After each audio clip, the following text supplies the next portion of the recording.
메르세데스 벤츠 S클래스가 7세대 부분 변경 모델로 새롭게 출시됐습니다. 그런데 이번 모델을 단순히 부분 변경이라고 부르기에는 변화의 폭이 상당히 큰데요. 왜냐하면 차량 구성의 50% 이상 약 2700개 요소를 새롭게 개발하거나 다시 설계했기 때문입니다.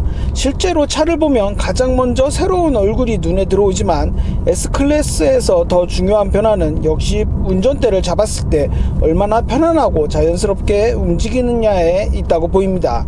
특히 이번 S클래스는 출력 자체를 과시하기보다는 가속과 감속, 조향 과정에서 운전자가 큰 차를 다루고 있다는 부담을 얼마나 줄였느냐가 핵심이 될 것 같은데요. S580 포매틱 롱을 기준으로 보면 V8 엔진에서 초고 출력 537마력이 나오고 정지 상태에서 시속 100km까지 불과 4초입니다. 그런데 S클래스에서 4초라는 숫자보다 더 중요한 건 이 성능을 어떤 방식으로 전달하느냐 같습니다. 가속 페달을 밟았을 때 S클래스가 지향하는 방향은 스포츠 세단처럼 운전자를 자극하는 것과는 조금 다를 겁니다. V8의 넉넉한 힘을 바탕으로 큰 차체를 여유있게 밀어내고 9단 자동 변속기와 48V 마일드 하이브리드 시스템을 결합해 일상적인 가속에서는 부드러움을 우선하도록 구성한 부분이 이번 모델의 핵심입니다.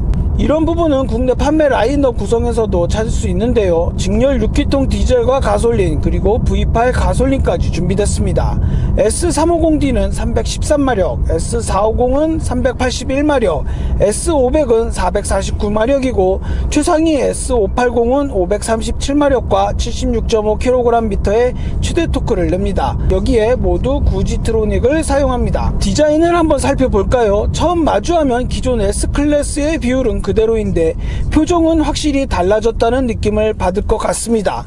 가장 큰 변화는 전면부인데요. S클래스 역사상 처음으로 일루미네이티드 그릴을 적용했고 헤드램프 내부에는 두 개의 삼각별을 형상한 트윈스타 디자인의 디지털 라이트가 들어갑니다. 후면에도 새로운 시그니처 스타 테일라이트를 적용하면서 삼각별을 단순히 엠블럼에만 사용하는 것이 아니라 조명 디자인까지 확대했습니다.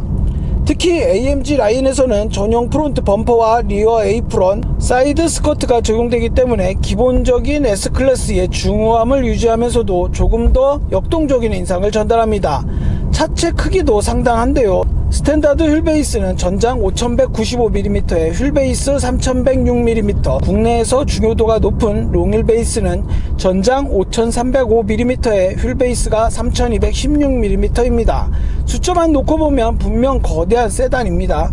그런데 이번 S클래스에서 흥미로운 부분은 이런 차체 크기가 저속에서 그대로 부담으로 이어지지 않도록 리어 엑셀 스티어링을 적극적으로 활용했다는 점입니다. S500과 S580 롱은 뒷바퀴를 최대 10도까지 조향할 수 있고 나머지 주요 모델도 최대 4.5도 시스템이 들어갑니다. 실내로 들어오면 외관보다 변화가 더욱 직접적으로 느껴집니다. 이번 S클래스의 중심에는 하나의 유리 표면 아래 디스플레이를 통합한 MBUX 슈퍼 스크린이 자리하고 있는데요. 디지털 요소를 크게 확대했지만 전체적인 분위기는 화려한 디지털 기기를 전면에 내세웠다기보다 S클래스 특유의 고급 소재와 디스플레이를 하나의 공간으로 묶었다고 보면 됩니다.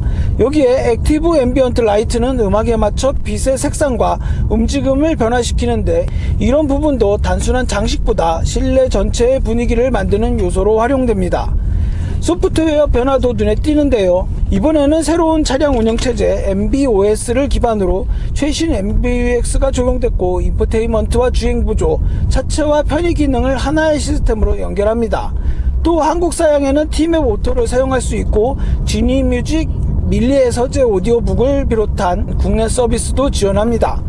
결국 S클래스의 변화가 가죽과 우드, 대형 디스플레이를 추가하는 데 그치는 것이 아니라 자동차 자체를 하나의 디지털 공간으로 바꾸는 방향으로 진행되고 있다는 점이 눈에 띕니다. 그리고 S클래스라면 뒷좌석을 빼놓을 수 없을 것 같은데요. 롱휠 베이스 모델은 뒷좌석 편의성을 더욱 강화했는데 S500 롱 이상에서는 동승석 뒤쪽 등받이를 최대 43.5도까지 조절할 수 있는 이그제큐티브 시트와 쇼퍼 패키지가 기본입니다. S450 롱 AMG 라인부터는 두 개의 뒷좌석 터치 디스플레이를 사용하는 MBUX 하이엔드 뒷좌석 엔터테인먼트 시스템도 적용됩니다. 재미있는 부분은 앞좌석 열선 안전벨트인데요. 최대 44도까지 따뜻해지는 기능으로 전 라인업에 기본 적용됩니다. 이제 다시 주행으로 돌아오겠습니다. 이번 S클래스를 이해하는데 출력보다 중요하게 봐야 할 부분이 바로 서스펜션과 후륜 조향입니다. 대부분의 모델에는 에어매틱이 적용되고 S580 포매틱 롱에는 이 액티브 바디 컨트롤이 들어가는데요. 각 휠의 감쇄력과 차고를 개별적으로 제어하면서 차체 움직임을 관리합니다. 여기에 최대 10도 리어 엑셀 스티어링까지 결합되기 때문에 5.3m가 넘는 차체를 다루는 부담을 줄이는데 초점을 맞췄다고 볼 수 있습니다. 이게 S클래스다운 부분 같습니다. 빠른 차를 만드는 것 자체는 이제 어렵지 않습니다. 하지만 537마력의 힘을 갖고 있으면서도 운전자에게 계속 빠르게 달리라고 재촉하지 않고 필요할 때 힘을 꺼내면서 평상시에는 차체의 움직임을 최대한 부드럽게 정리하는 것, 바로 이런 부분이 플래그십 세단에 요구되는 성격이라고 봅니다.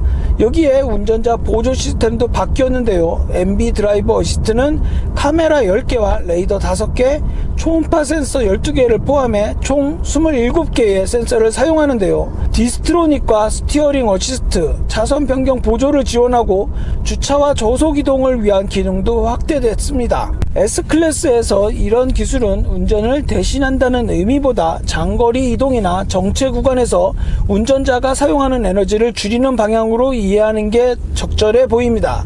결론적으로 이번 S클래스의 변화는 완전히 다른 자동차를 만드는 것보다는 S클래스가 잘해왔던 부분을 지금의 기준에 맞춰 다시 다듬는 데 집중했다고 볼 수 있습니다. 더 커진 디지털 경험과 새로운 디자인이 가장 먼저 눈에 들어오지만 실제로 중요하게 봐야 할 부분은 여전히 승차감과 정숙성, 넉넉한 파워트레인, 그리고 큰 차체를 부담없이 움직일 수 있도록 돕는 세시 기술입니다. 여기서 해당 모델의 국내 판매 가격은 S350D 포매틱 1억 5,400만원부터 시작하고 S580 포매틱 롱은 2억 7천만원 구성입니다. 가격이 말해주듯 이번 S클래스는 완전히 달라졌다기보다 S클래스다운 부분을 더 정교하게 다듬었다, 이렇게 정리하면 될 것 같습니다. 지금까지 오토헤럴드 김은기였습니다.